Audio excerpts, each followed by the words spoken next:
What's going on today, guys? Welcome back to the channel. On today's episodes of Breakdowns with Brian, we are going to be doing some more accessory upgrades on my 2016 F150. I've got a wireless charger for my phone.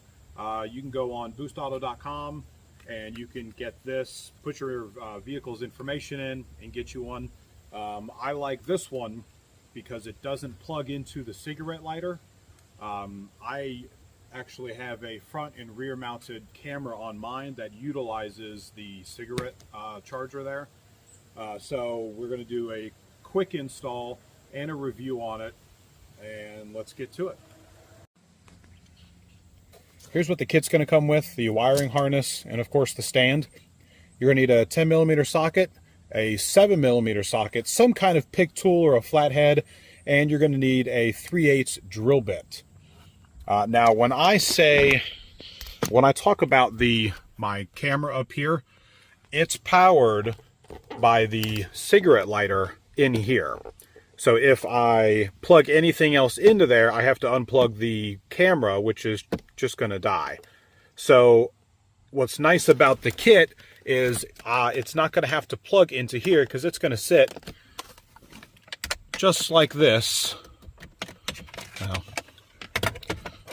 Just like that in there, obviously without the wire hanging, but it's going to sit just like that, and it's not going to use the power supply for here.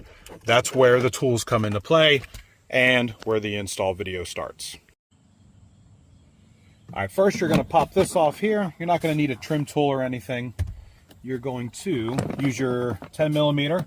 You have one bolt back in here.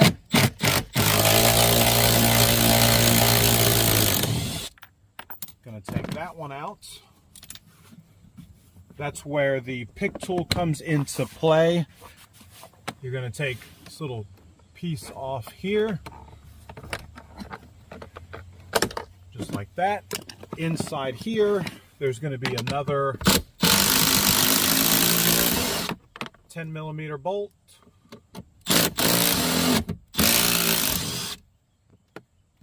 You'll take that one out. Then, going to scoot the seat all the way up. We're going to come in the back, and there's going to be one 10mm right here.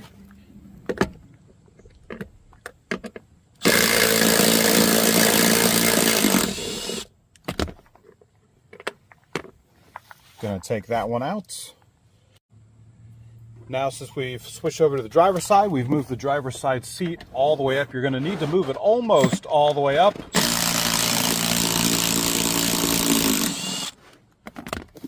And we'll take this one out.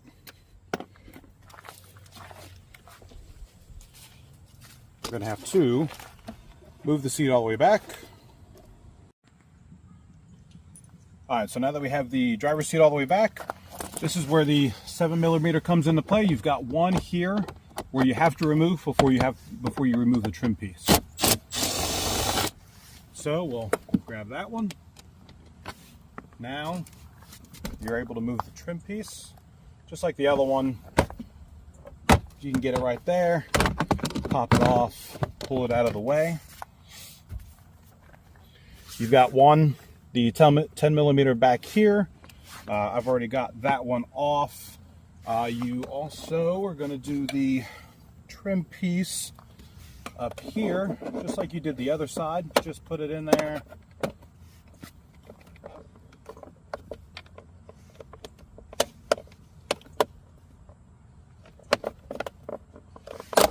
Pull that one out.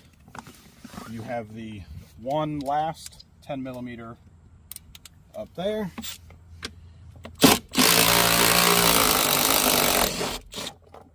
Now, since all the bolts are out, you should be able to just slide the whole thing back. So to make it a little bit easier, I'm in the back seat. I'm going to just kind of give this a quick little tug. I have got an aftermarket floor rug here that is going to hit, so I'm going to have to kind of pull this up and out of the way. And just after a little pull, as you can see, the whole thing came back probably a good maybe 6 to 10 inches. we'll come back up front. We're going to move the front seat back. And as you can see here, maybe we've got a good about 5 inches.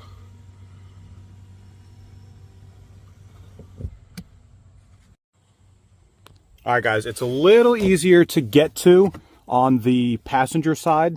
It's going to be a pain because the clip that you're going to need to push in, which is right here where my finger is going to be sitting just like this, but it's going to be up in here. So you're going to have to almost do it blindly and try to push that clip in a little bit and then just pull down. Then, after the hard part is done, you're going to get your wiring harness here. See if I can get this set up. You're going to put the old connector, so male into female.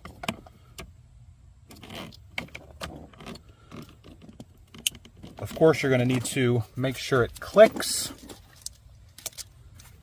Then the Boostauto one here, you're just going to put it back inside of there. Let me see if I can get you in there.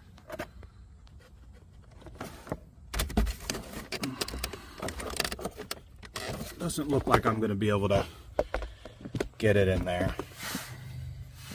But like I said, going to put this, it's going to go in just like this with the clip on this side. So we're going to plug it into there.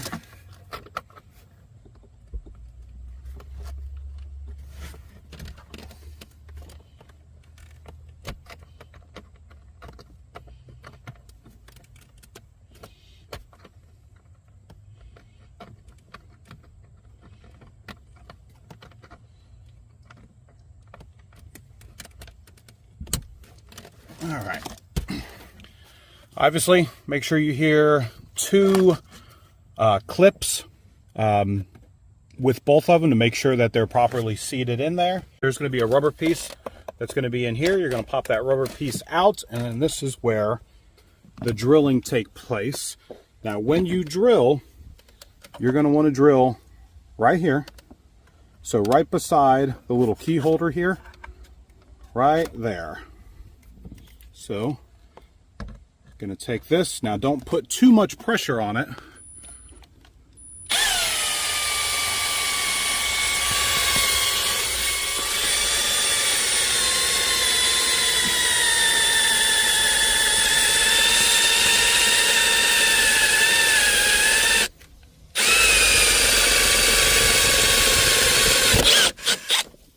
All right, once we've got that, move some of the shavings out of the way. We'll clean those up later.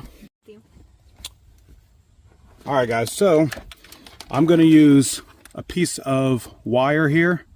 I think people are going to have wire and a coat hanger rather than have an actual fish tape. And as you can see, feed it right in. It's right there. Pull it out. You're also going to need some kind of tape. I would advise you using electrical tape, and then you're just going to tape it up just like that. All right, guys, so this is what it's supposed to look like. You're going to want to make sure that it goes over the Boostauto plug here.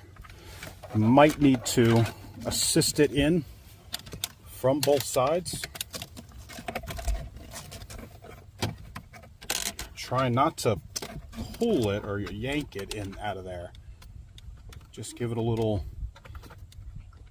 wobble here. All right, guys, once you have gotten it through here, it took me a little extra persuasion to be able to get this in there. You're going to take your Boostauto piece here, and then you're going to connect them here real quick. Make sure that you're plugging them into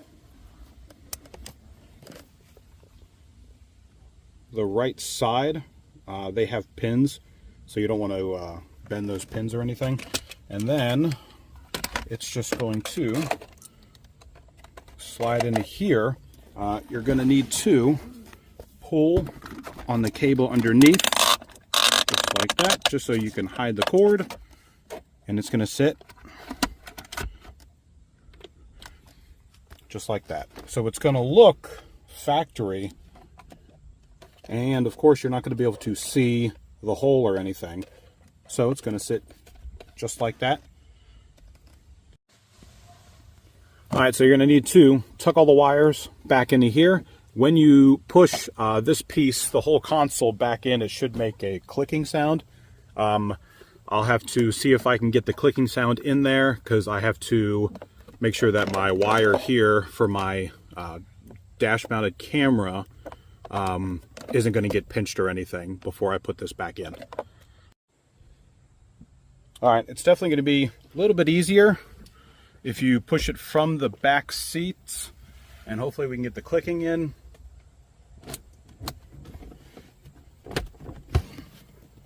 You're going to need to give it a good couple of pushes just to make sure that it's in there. Just a little panel here, but make sure your seams look good and your bolt holes are going to line up. All right, guys, so it's been about 3 or 4 days since I got it all buttoned up. I wanted to make sure that it charged well enough over the course of a few days. I used to use this one here, which is a direct plug-in from a USB-C to a USB-C, but this one here charges just as good. You can see that it looks factory. There's no lines here. It fits really, really good in there. And like I said before, the best thing about it is it doesn't affect my plug-in here for my rear view camera there. So if you guys like that video, hit that like and subscribe. If you guys want to know anything else about the install or the item itself, leave a comment down below and I'll get back with you as soon as I can. Till next time, guys.